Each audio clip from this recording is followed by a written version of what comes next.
ทั้งศูนย์สถิติแห่งชาติได้จัดกงประชุมสรุปเรียกงานสถิติประจำปี 2025 และวางทิศทางแผนการปี 2026 ภายใต้หัวข้อยกคุณภาพการผลิตเผยแพร่ข้อมูลสถิติเพื่อการพัฒนาเศรษฐกิจสังคมให้มีความเข้มแข็งทันสมัยสีเขียวและยืนยงกองประชุมจัดขึ้นในระหว่างวันที่26-27 กุมภาพันธ์ 2026 ที่นครหลวงวิงจันทน์เป็นประธานโดยท่าน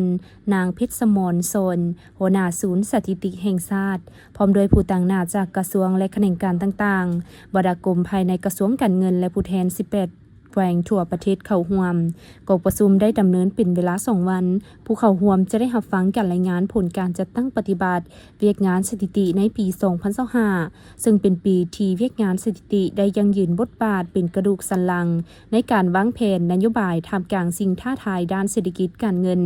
นอกจากนี้ยังได้มีเป้าหมายการค้นคว้าปรึกษาหารือเกี่ยวกับการสร้างยุทธศาสตร์การพัฒนาระบบสถิติแห่งชาติ 2026-2030 และวิสัยทัศน์ทอดปี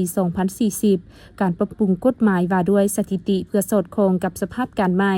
การพันขยายแผนพัฒนาเศรษฐกิจสังคมแห่งชาติครั้งที่ 10 และแผนพัฒนาแขนงการเงิน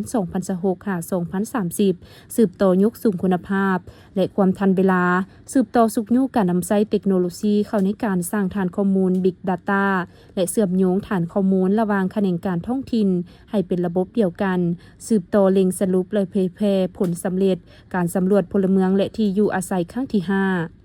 พร้อมทั้งกะเกียมดำเนินการสำรวจเศรษฐกิจทั่วประเทศครั้งที่ 4 ในปี 2026 ให้สำเร็จตามแผนการในตอนท้ายประธานกองประชุมได้เรียกร้องให้บรรดาผู้แทนจากศูนย์กลางและท้องถิ่น